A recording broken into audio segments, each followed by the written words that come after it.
ಲಿಂಗದಕಟ್ಟಿ ಗ್ರಾಮದಲ್ಲಿ ಚಿರತೆಗೆ ಬಲಿಯಾಯಿತೆ ಆಕಳು. ಏಪ್ರಿಲ್ 20 ಬೆಳಗ್ಗೆ 11 ಗಂಟೆ ಸಂದರ್ಭ. ಬಾಗಲಕೋಟೆ ಜಿಲ್ಲೆಯ ಜಮಖಂಡಿ ಭಾಗದಲ್ಲಿ ಚಿರತೆ ಕಾಣಿಸಿಕೊಂಡ ಬೆನ್ನಲ್ಲೇ ಈಗ ಆಕಳೊಂದು ಬಲಿಯಾಗಿದ್ದು ಸಾರ್ವಜನಿಕರಲ್ಲಿ ಆತಂಕ ಶುರುವಾಗಿದೆ. ಜಮಖಂಡಿ ತಾಲೂಕಿನ ಲಿಂಗದಕಟ್ಟಿ ಗ್ರಾಮದ ಜಮೀನು ಶ್ರೀಶೈಲ್ ನ್ಯಾಮಗೌಡ ಎನ್ನುವ ರೈತರಿಗೆ ಸೇರಿದ ಆಕಳನ್ನು ಯಾವುದೋ ಪ್ರಾಣಿ ಬೇಟೆಯಾಡಿದೆ. ಅಂದಾಜು 80,000 ರೂಪಾಯಿ ಮೌಲ್ಯದ ಆಕಳು ಸಾವನ್ನಪ್ಪಿದ್ದು ರೈತ ಕಣ್ಣೀರು ಸುರಿಸಿದ್ದಾನೆ. ಇತ್ತ ಕಳೆದ 3-4 ದಿನಗಳ ಹಿಂದೆ ಜಮಖಂಡಿ ತಾಲೂಕಿನ ಕುಂಚನೂರು ಗ್ರಾಮದ ಸಮೀಪ ಚಿರತೆಯೊಂದು ಪ್ರತ್ಯಕ್ಷವಾಗಿದ್ದು ಟ್ರ್ಯಾಕ್ಟರ್ ವಾಹನದ ಚಾಲಕ ತನ್ನ ಮೊಬೈಲ್ನಲ್ಲಿ ದೃಶ್ಯವನ್ನು ಸೆರೆ ಹಿಡಿದಿದ್ದ. ಅದೇ ಚಿರತೆಯೇ ಈ ಆಕಳನ್ನು ಬಲಿ ತೆಗೆದುಕೊಂಡಿದೆ ಎಂಬ ಸಂಶಯ ವ್ಯಕ್ತವಾಗಿದೆ. ಸ್ಥಳಕ್ಕೆ ಅರಣ್ಯ ಇಲಾಖೆ ಅಧಿಕಾರಿಗಳು ಭೇಟಿ ನೀಡಿ ಪರಿಶೀಲನೆ ನಡೆಸಿದ್ದಾರೆ. ಆದರೆ ನಿಖರವಾಗಿ ಚಿರತೆಯೇ ದಾಳಿ ಮಾಡಿದೆ ಎಂಬುದು ಸ್ಪಷ್ಟವಾಗಿಲ್ಲ.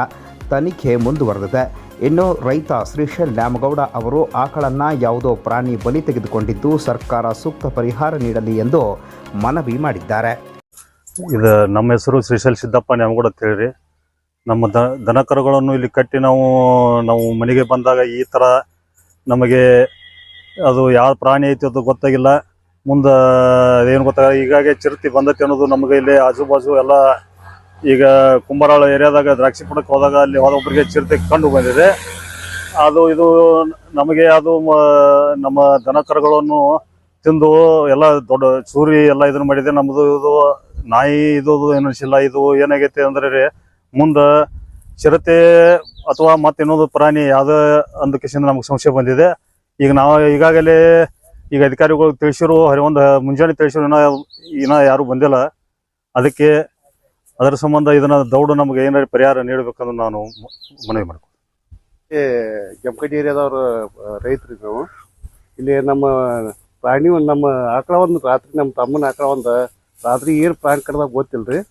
ಅದು ನಮಗೆ ನೋಡೋಕಾಗಲಿ ಚಿರತೆ ಕಡ್ದಿರ್ಬೋದು ಅಂತ ಅನ್ಸಾರ ಐತಿ. ಯಾಕಂದ್ರೆ ಇಲ್ಲಿ ಸುತ್ತಮುತ್ತ ಎಲ್ಲ ಓಡಾಡತೈತ್ರಿ. ಈಗ 4-5 ದಿವಸ ಹತ್ತು ಸುದ್ದಿ ಐತ್ರಿ ಇಲ್ಲಿ ಓಡಾಡತ್ತಿ. ಒಂದು 2 ಪ್ರಾಣಿ ನಾವು ತೆಗೈತಿ. ಮತ್ತು ಯಾರು ಮಾಡೈತಿ ಗೊತ್ತಿಲ್ಲ. ಆದ್ರೆ ನಾಯಿದಂತೂ ಅನಿಸ್ಬಾರ್ದು ನಮಗೆ. ಯಾರೋ ಒಂದು ದೊಡ್ಡ ಪ್ರಾಣಿ ಐತಿ ಅಂದಂಗೆ ಅನ್ಸೈತಿ. ಮತ್ತು ಅದಕ್ಕೆ ಸಂಬಂಧಪಟ್ಟ ಅಧಿಕಾರಿಗಳು ಇನ್ನೂ ತನಕ ಸರಿಯಾಗಿ ಮುಂದಿನ ಫೋನ್ ಹಾಕಿದ್ರು ಇನ್ನೂ ತನಕ ಬಂದಿಲ್ಲ. ಅವ್ರು ಬಂದ ಸರಿಯಾಗಿ ನಮ್ಗೆ ಇದನ್ನು ಮಾಡಿ ಅದಕ್ಕೆ ಮುಂದೆ ಇಂಥ ಅನಾಹುತ ಆಗಲ್ದಂಗೆ ಮಾಡಬೇಕು. ಮತ್ತು ಇದು ಒಂದು 60-70 ಸಾವಿರ ರೂಪಾಯಿ ಕರ ರೀ. ಅದಕ್ಕೆ ಏನಾದ್ರು ಪರಿಹಾರ ಕೊಡ್ಬೇಕು ರೀ.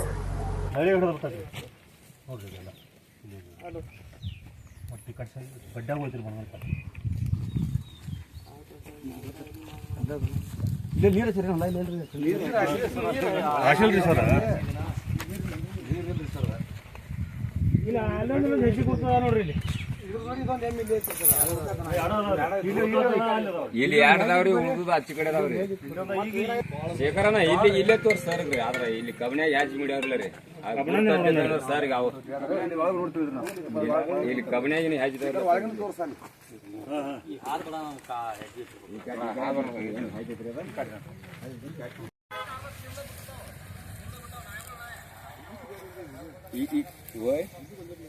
ಹ್ಞೂ ರೀ. ಎಲ್ಲ ಕಡೆ ಆದ್ರೆ ಹೆಜ್ಜೆ ನೋಡ್ಬೇಕತ್ತ ನಾವು ನೋಡ್ಬೇಕ್ರಿ ಅಂತ ಹೇಳಿಕ್ರಿ ನಂಗೆ ಬಂದಿರಿ. ಅದನ್ನ ಎಲ್ಲ ಕಡೆ ಅಡ್ಡಾಡಿ ಅಂದ್ರೆ ಈಗ ಸರ್ ನಿಮಗೆ ಗೊತ್ತಾಗುತ್ತೆ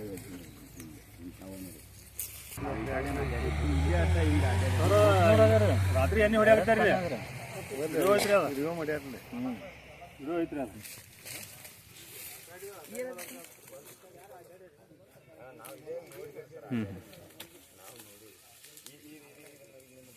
ठीक है ठीक है. हाँ हाँ हाँ.